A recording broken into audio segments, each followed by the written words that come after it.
Hello বন্ধুরা, আজ আমরা দেখছি কবি যখন বিষয়টি লক্ষ্য করে তখন মুরব্বী বাস থেকে নেমে যাওয়ার জন্য হেল্পারকে ডাকে এবং নেমে যাওয়ার সময় মুরব্বী কবিকে বলে যায়, শিখর ভুলে শিকড় ভজ। কবির কথাটি ভালো লাগে, সেজন্য সে ডায়েরিতে লেখাটি নোট করে রাখে। দেখতে দেখতে কবি বোয়ালিয়া গ্রামে চলে এসেছে। মূলত কবি এখানে এসেছে তার এক ছাত্রের দাওয়াতে। ছাত্রের মা অনেক সুন্দর বোয়াল মাছের ঝোল রান্না করতে পারে। কবি মূলত সেই বোয়াল মাছের ঝোল খেতে এসেছে এবং সাথে তার আরেকটি প্ল্যান আছে, যেটি তার ছাত্র আজিজকে আগে থেকে জানানো আছে। বাস্তবটার কথা অনুযায়ী উনি এই নদীর শেষ মাঝি। উনি যদি চলে যেত তাহলে কবি আর যেতে পারতো না তার বোয়ালিয়া গ্রামে। গ্রামের আঁকাবাঁকা মেঠু পথ দিয়ে তারা হেঁটে চলেছে নদীর দিকে। নৌকায় ওঠার পর কবি তার মোবাইলে নেটওয়ার্ক চেক করছে তার ছাত্র আজিজকে কল দেওয়ার জন্য, কিন্তু কোনোভাবেই সে নেটওয়ার্ক পাচ্ছিল না।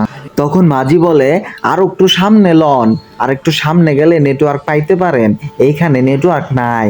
চলতে চলতে মাঝি বলে, বোয়ালিয়া গ্রামে কেন যাবেন? ওইখানে কি কোনো আত্মীয় স্বজন আছে আপনার? তখন কবি বলে, কেন, আত্মীয় স্বজন না থাকলে কি ওইখানে যাওয়া যাবে না? তখন মাঝি বলে, না না জনাব, ওই গ্রামে একটু ভূতের ভয় আছে তো সেই জন্য বললাম। আপনি তো শহরের মানুষ। স্যার। হ্যাঁ আজিজ, জি স্যার। ফোন রিসিভ করেই কবি বলে, আজিজ আমি প্রায় চলে এসেছি, তুমি রাতের প্ল্যানের কথা কিন্তু ভুলো না। বিকেল গড়িয়ে সন্ধ্যা হয়ে যাচ্ছে।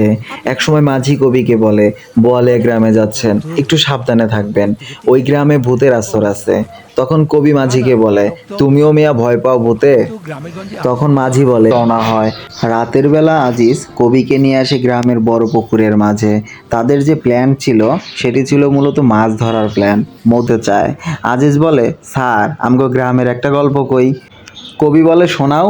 তখন আজিজ বলে, স্যার আমগো পাশের বাসার একটা মেয়ে তাসলিমা, দেখতে শুনতে ভালো ছিল, প্রেম করতো একটা ছেলের সাথে, কিন্তু পরিবার থেকে তার বিয়া ঠিক করে অন্য জায়গায়। মেয়েটা এটা মাইনা নিতে পারে নাই, পরে গাছের লগে ফাঁসি দেওয়া মইরা যায়। ওর ফাঁসি নেওয়ানে গ্রামের মানুষ অনেক কষ্ট পায়। এরপর ওরে কবর দেয়াইলাম। স্যার বিশ্বাস করবেন না। এইটা বলার পর কবি বলে, কি বিশ্বাস করবো না, 2 দিন পরে ফেরত আইছি এইটা? আজিজ বলে, স্যার 2 দিন না 3 দিন। তখন কবি বলে, আজিজ এরকম গল্প অনেক শুনছি, নতুন কিছু বলো। তখন আজিজ বলে, স্যার আর একটু শোনেন, বিশ্বাস না হইলে আপনি বন্ধ করে দিয়েন গল্প শোনা। তখন কবি বলে, বলো। তখন আজিজ বলে, স্যার 3 দিন পর যখন গ্রামের মুসল্লিরা নামাজ পড়তে যাইতেছিল তখন তাসলিমারে বটগাছের ডগায় বৈশা থাকতে দেখে। তখন সবাই হুজুর রেজা বলে এবং হুজুর যায় বটগাছের নিচে, সাথে আমিও যাই। যায় দেখি তসলিমা বটগাছের উপরে বৈশা আছে। ভোরবেলা, সাদা কাপড় পইরা বটগাছের মধ্যে বসা। আমগো গ্রামের হুজুর আবার একটু সাহসী আছে। উনি তসলিমার কাছে যায়, যায় অনেক ঝাড়ফুঁক করে, কিন্তু কোনো লাভ হয় না, ওইখানেই বইসা থাকে। তখন কিছু খাইতে চায় তসলিম, স্বাভাবিক মানুষের মতো চলাফেরা করে। স্যার বলেন, বিশ্বাস করা যায় এইটা? কবি বলে, তারপর? আজিজ যখন বলে, তারপর রসু। কবি বলে, রসু মানে? আজিজ বলে, স্যার রসু আমাদের যে নিয়ে আসলো, ও সেম ঘটনা স্যার, মরার 3 দিন পরে ফেরত আইছে, সেম বট গাছে সেম ভাবে দিল একটা ঘুম, লম্বা ঘুম, এরপর থেকে সব স্বাভাবিক, শুধু কথা কয় না। তখন কবি বলে, তারা যে ফেরত আসছে কোনো ব্যাখ্যা দিচ্ছে, কই থেকে ফেরত আসছে কিছু বলছে? তখন আজিজ বলে, না স্যার তা তো কিছু কয় নাই। তখন কবি বলে, দেখছেন স্যার, পালানোর কোনো উপায় নাই, বলছিলাম না এলাকার ছেলে হিসাবে একটা দায়িত্ব আছে। আজিজ কখনোই তাকে বলেনি যে তার মা মারা গেছে।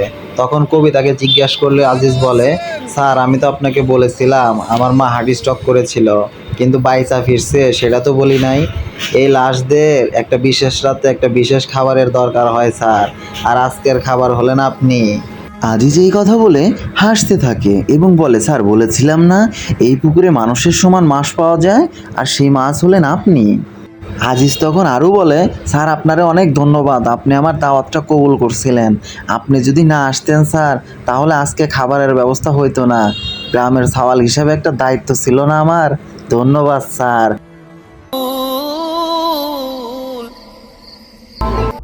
দেখা যাচ্ছিল লাশগুলোর মাঝে দাঁড়িয়ে কবি, আর এক সাইড থেকে আজিজ বলতেছিল, স্যার ব্যাখ্যা শুনবেন না? আজিজের কথার মাধ্যমে বোঝা যাচ্ছিল আজিজ এই কাজটি বারবার করতে থাকবে। আর এভাবেই আমাদের আজকের গল্পটি শেষ হয়। তো বন্ধুরা, কেমন লাগলো আমাদের ভিডিওটি? যদি ভালো লেগে থাকে তাহলে অবশ্যই চ্যানেলটি সাবস্ক্রাইব করুন এবং পাশে থাকা বেল আইকনটি ক্লিক করে রাখুন, যেন পরবর্তী ভিডিও আসার সাথে সাথে আপনি দেখতে পারেন। সবাইকে অসংখ্য ধন্যবাদ এতক্ষণ আমাদের সাথে থাকার জন্য।